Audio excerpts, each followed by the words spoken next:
मामला ये हुआ, पहले प्रोग्राम बन गया था कि 12 तारीख को दिगल बैंक में एक विशाल सभा होगा जो तुलसिया हाई स्कूल से टप्पू ब्लॉक तक मार्च किया जाएगा, लेकिन जिला प्रशासन ने उसका परमिशन नहीं दिया।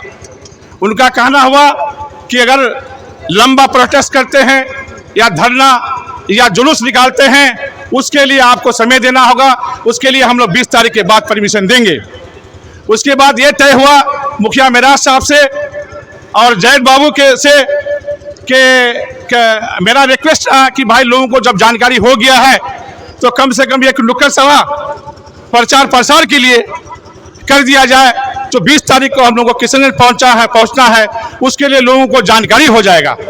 उसके लिए भी मुखिया मेराज साहब, अथल बाबू और जैद साहब ने ये लोग मिल करके कल किशनगंज एसडीओ ऑफिस पहुंचा।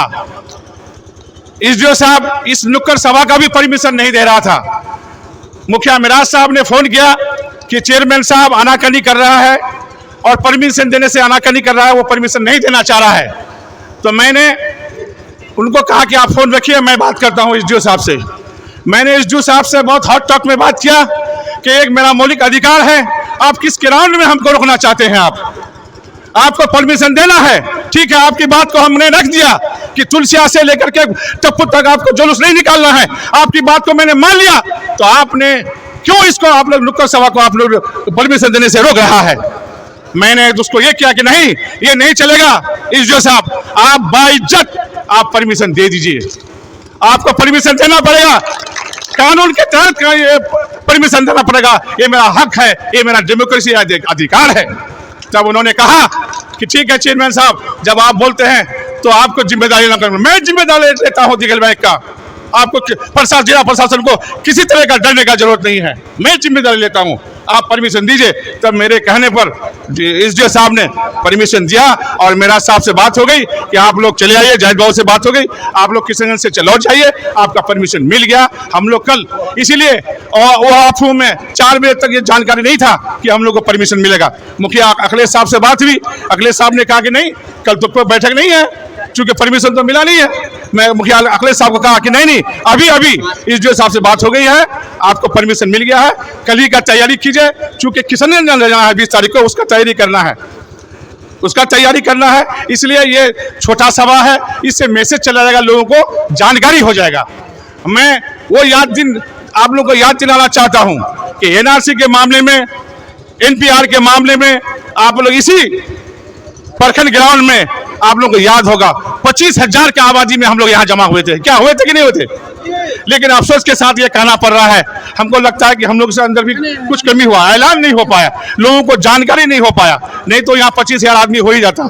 ये हम लोग 20 असल प्रदर्शन हम लोग को 20 तारीख को दिखा रहा है। ये काला कानून के खिलाफ में 20 तारीख को हम लोग को एकजुट होकर के किशनगंज पहुंचना है और हम लोग को दिखा देना है। खास करके मैं दिगलबाग वालों से, चूंकि मेरा एक लगाव है दिगलबाग से, मैं दिगलबाग वालों से मैं गुजारिश करता हूं कि हम लोग अपना एक मुत्तहिद होकर, एकता बना करके हम लोग 20 तारीख को किशनगंज पहुंचने का काम करें। मस्जिदों में ऐलान करें और आप लोग सभी अपने अपने क्षेत्र के मस्जिदों में अनाउंस कर दें कि 20 तारीख को हम लोग को किशनगंज चलना है और इत्तेहाद दिखा देना है, हम लोग अपना मजबूती दिखा देना है। जिस तरह से हम लोग को मुस्लिम यूनिवर्सिटी के लिए किए थे, एक पूरा किशनगंज जाम हो गया था, रेलवे पट्टी जाम हो गया था, बस स्टैंड जाम हो गया था, पूरा किशनगंज लबालब हो गया था। इसी तरह से हम लोगों को 20 तारीख को सभी लोगों को दिखा देना है और बहुमत सिद्ध कर देना है और एक मैसेज जाना चाहिए किशनगंज जिला से और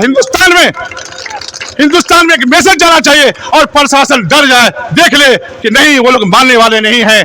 और हुक्मरान चाहे स्टेट के लेवल के हो या आपका इसमें सेंट्रल लेवल, केंद्र लेवल में हो, सभी को ये झुकना पड़ेगा। मुझे विश्वास है जिस तरह से एनआरसी एनपीआर में आज ठंडे बस्ते में कानून तो पास हो गया, लेकिन ठंडे बस्ते में पड़ा हुआ है। इसी तरह से हम लोगों को, अगर हम लोग एकजुट होकर के, एक जाति होकर के अगर मुत्तहिद निकल लें और ठान लें हम लोग, तो इंशाअल्लाह ये कानून हम लोग आगे बढ़ने नहीं देंगे। इस कानून को हम कतई नहीं मानेंगे, कतई नहीं मानेंगे। यही